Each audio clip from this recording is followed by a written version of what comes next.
Alright guys, this is Tyler White. I'm making a video about flint and steel. Alright, there's a lot of misconceptions with regards to flint and steel versus a ferro rod. They are two very different things.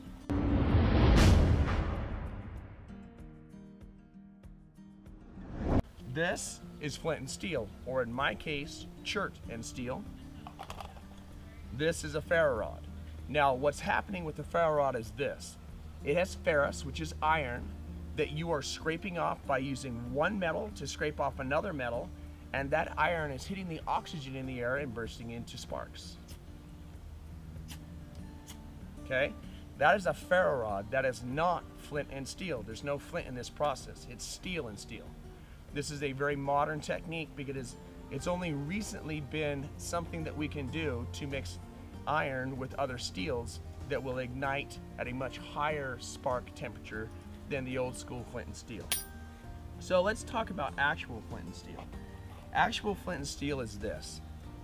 It is hardened iron. Iron with some sort of ferrous in it. I'm sorry, ferrous is iron.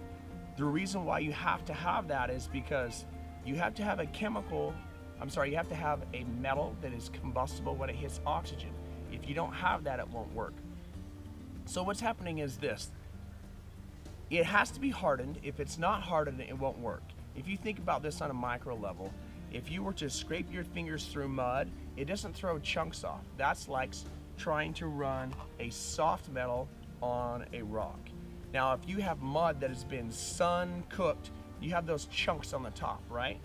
If you scrape a rock across that, it throws those chunks out and they burst into flame or spark with the oxygen.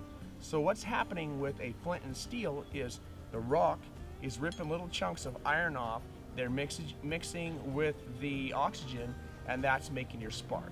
Now, something that's very important to understand is the spark that I get with the flint and steel, with the ferro rod, even I'm making the mistake. The spark I get with the ferro rod is vastly hotter, drastically more hot than the spark that I'm getting with flint and steel. So it takes more skill and more preparation in order to turn this into a flame. So, talking about preparation, before I get too far ahead, I am going to create an actual flame.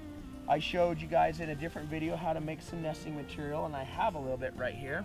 So I am going to quickly create myself a nice little nest that I can use so that once I have an actual spark, we can turn it into flame.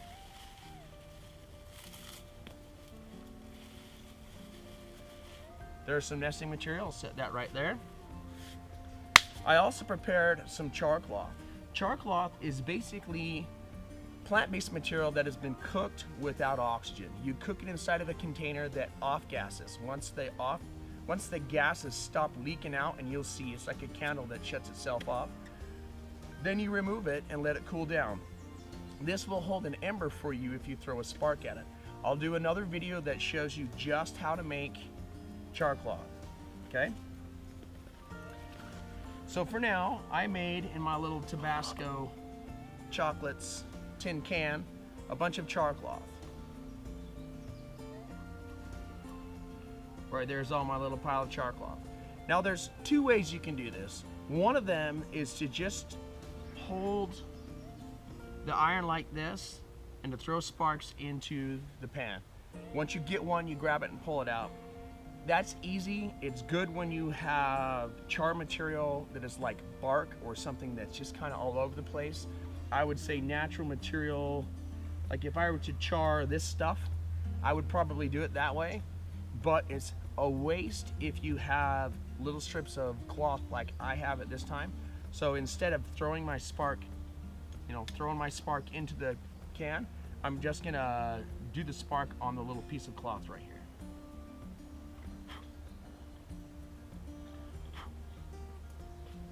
Okay, so we'll cover that out and set it off to the side because I don't want to throw a spark on it on accident. Now, when you're starting to do this, one of the best ways I think for people who are starting, let me use this other piece because I know it's going to throw a better spark. One of the best ways I think when people are starting is to practice before you pull your char cloth out.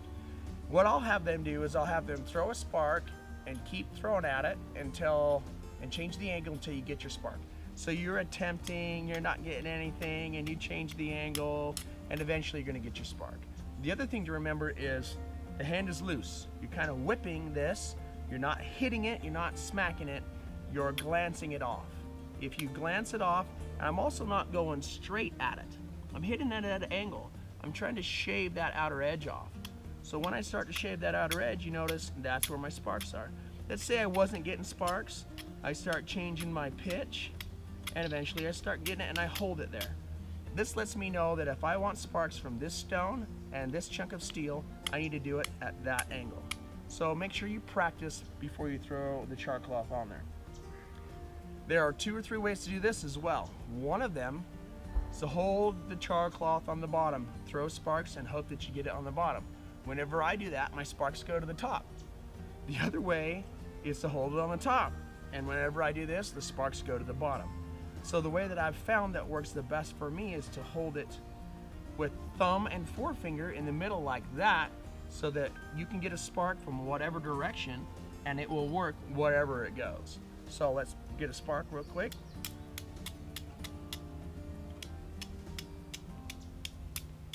Okay, there's my spark. It grabbed it. Is it gonna hold? Yep.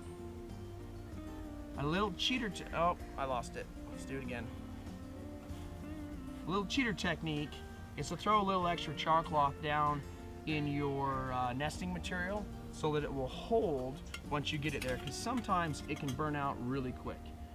And one last technique that I'm going to give you is if you're having a hard time with your cloth falling apart, just put one on the bottom and one on the top, as if you had one big piece that's splitting. Let's do this real quick.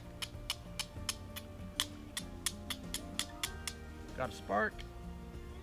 Gonna mix the two together. You may not be able to see it. It's right there nice and hot. I'm gonna put it inside of this nesting material. Now I've got another video where I showed how to build a nest. So if you want more information about that, please reference it. So let's go ahead and bust a coal. I'm sorry, make the flame from the ember that we just created.